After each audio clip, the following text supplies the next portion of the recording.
주어심을 기다리는 사람들 첫 번째 동방박사들이라는 제목으로 하나님의 말씀을 나누겠습니다. 교회력으로는 현재 우리가 대림절을 보내고 있습니다.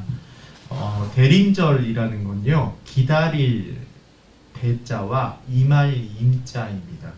이게 임하실 거를 이제 기다린다, 그렇게 생각하면 될 것 같아요. 예수님이 오신 날을 기념하는 성탄절을 앞두고 주님 오시기를 기다리면서 이 시기를 우리가 보내고 있는 거죠. 그렇게 성탄절을 맞이하지만 이 대림절은 이중적인 의미가 있는 것 같습니다. 이미 그 성탄절을 기다리는 시간이기도 하지만 앞으로 다시 오실 예수님을 기다리는 그러한 시간으로도 우리가 생각하면 좋을 것 같습니다. 저희는 앞으로 이 다시 오실 예수님을 기다리며 살아가고 있습니다. 예.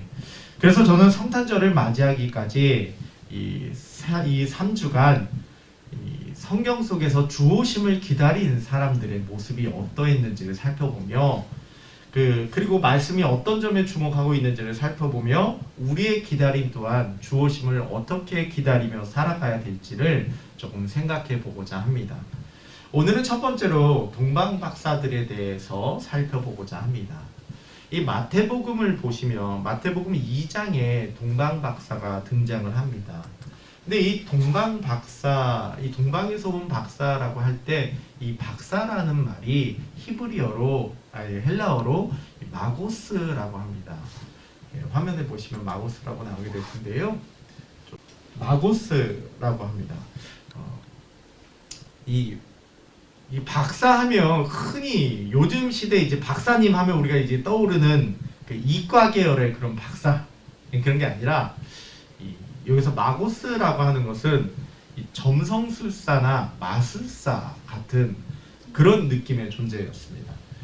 물론 본문에 나오는 마고스들이 예수님의 탄생을 별을 보고 왔기 때문에 천문학을 연구하는 그런 사람들이었던 것 같기도 합니다.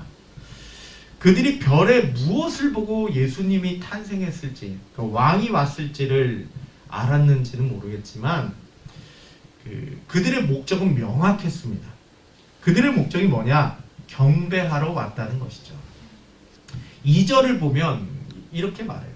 경배하러 왔다라는 거예요. 이 경배하다라는 말이 이 헬라어로 프로스퀴네오라는 말입니다. 프로스퀴네오라는 말인데 이 프로스가 이게 뭘 향하여라는 말이에요. 그리고 퀴네오가 이 키스를 하다라는 얘기예요. 그러니까 어느 쪽을 향해서 키스를 하다, 이런 얘기입니다.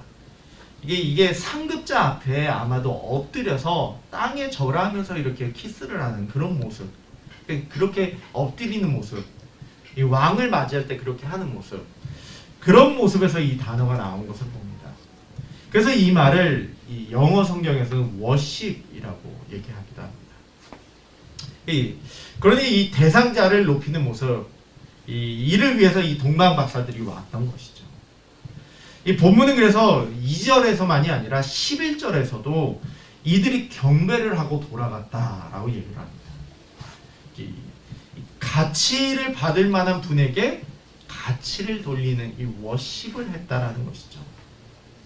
이 영어 성경이 특별히 워십으로 번역을 하고 있는데 이 워십이라는 말이 원래 이 가치 있는 이란 뜻을 가지는 워스라는 단어가 포함이 된 겁니다. 그러니까 가치 있는 것을 드리는 것이죠. 가치 있는 분에게 가치 있는 것을 드리는 것, 이게 바로 워십인 것입니다. 내가 가치 있다 여겨졌던 것들을 그분이 더 가치 있다 생각하기 때문에 내려놓는 것, 그게 경배이고 그게 예배인 것이죠. 그래서 본문을 보면 재미있는 것이 동방박사들이 단순히 엎드려 절하는 것만이 아니라 이 황금과 유향과 몰약을 드리지 않습니까? 이런 것들이 그 당시 상당히 귀하게 여겨졌던 것들인데 가치 있다 여겨져서 그분 앞에 더 가치 있는 분에게 내려놓는 것이죠. 저는 이런 동방박사들의 모습을 단 하나로 설명을 하면 그런 모습이라고 생각이 듭니다. 가치 있는 것을 드리는 삶이다, 그렇게 생각이 듭니다. 그 쉽게 말하면 선물하는 삶이 동방박사들의 삶이 아닌가 싶습니다. 우리가 선물이라고 할 때 이 가치 있는 것을 주지 가치 없는 걸 주지는 않습니다. 그리고 그 마음을 담은 가치 있는 것을 이분은 받을 만한 가치가 있다 해서 드리는 것이죠. 그분들은, 이 동방박사들은 이 주님 앞에 가치 있는 선물들을 내려놓는 것이죠. 그것이 경배였던 것이죠. 주님 오심을 기다리며 귀한 선물을 드리는 삶을 살았던 것입니다.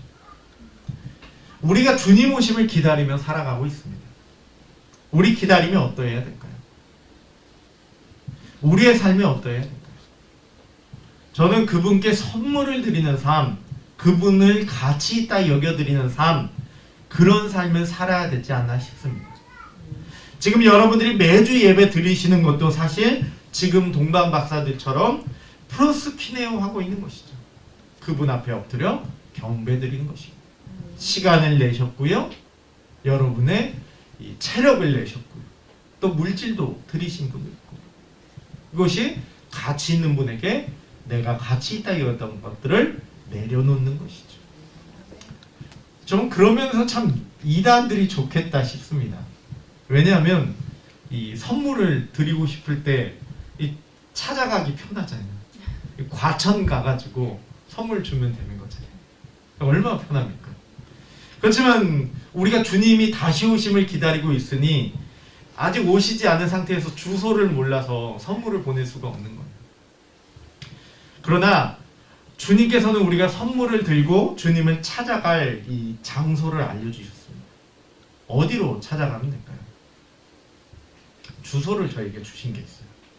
주님께 선물을 딱 들고 갈 주소를 주신 게 있어요. 그게 마태복음 25장 35절에서 40절입니다. 한번 본문 보면 같이 읽어보겠습니다.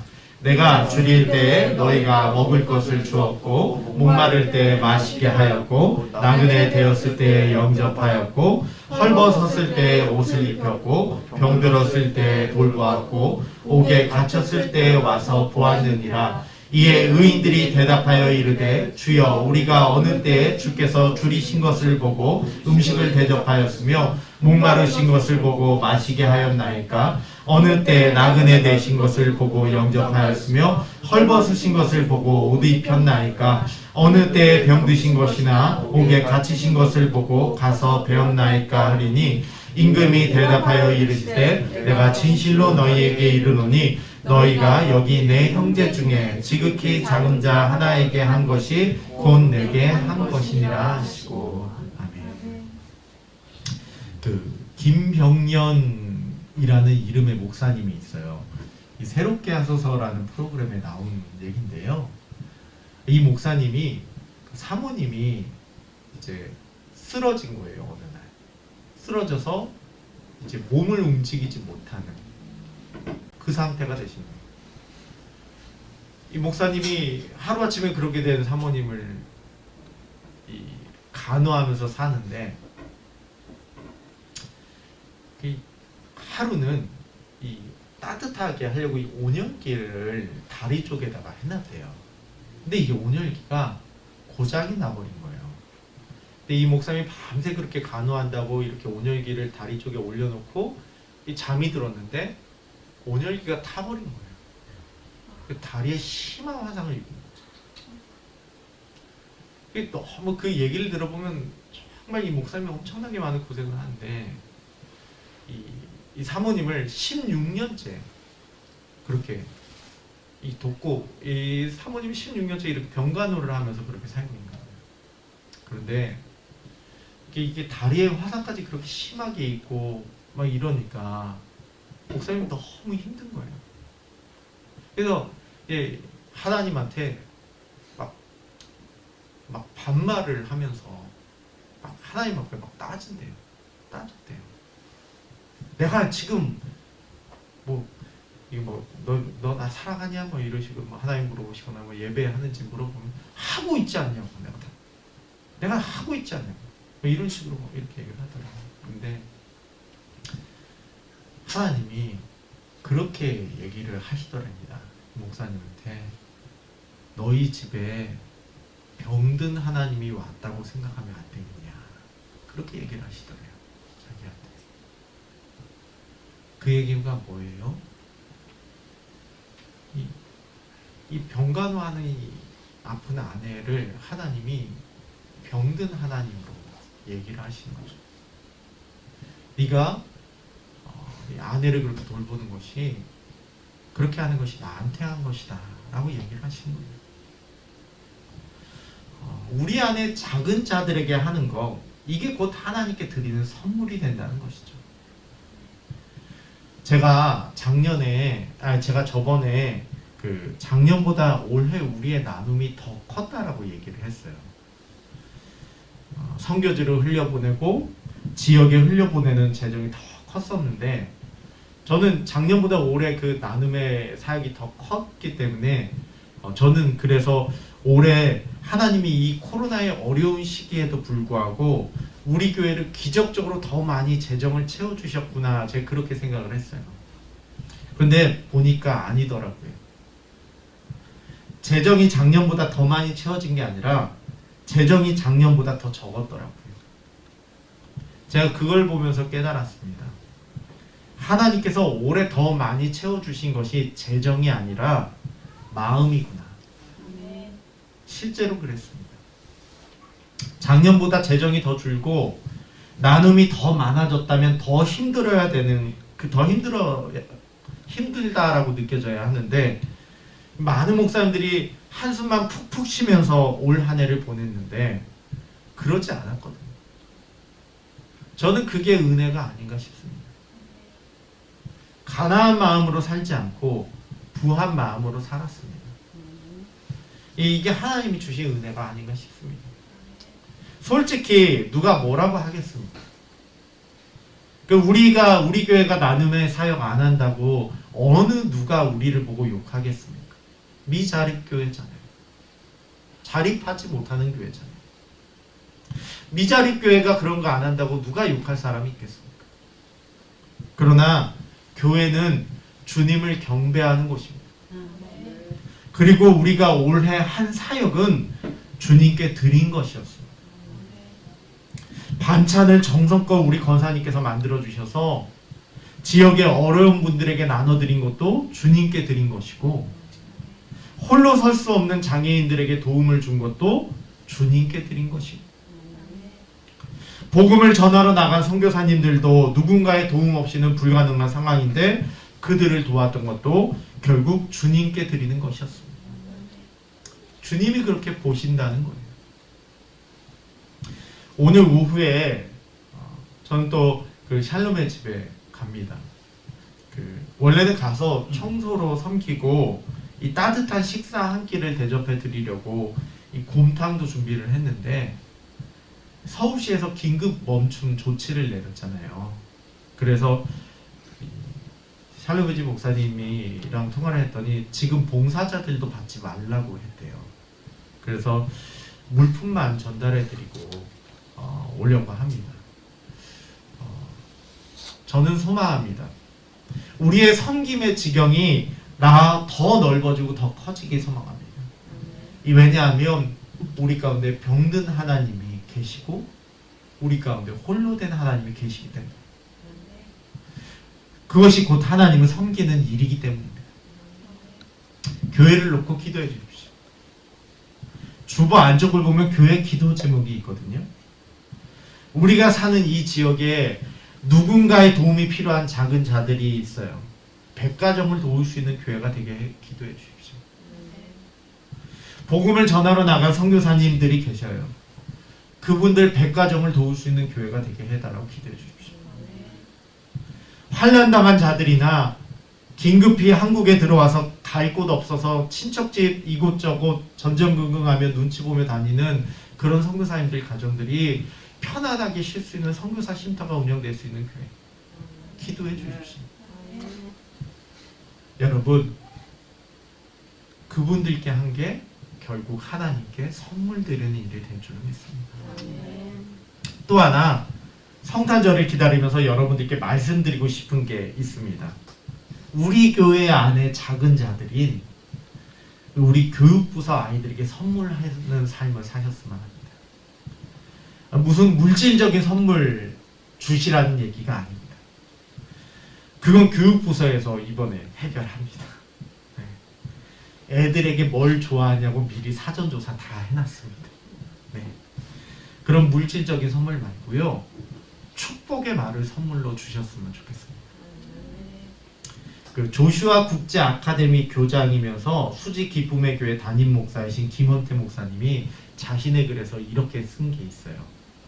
가끔 사람들한테 당신의 인생에 있어서 커다란 영향을 미친 말을 해준 사람이 누구냐 이렇게 물어봤더니 이렇게 대답하더래요.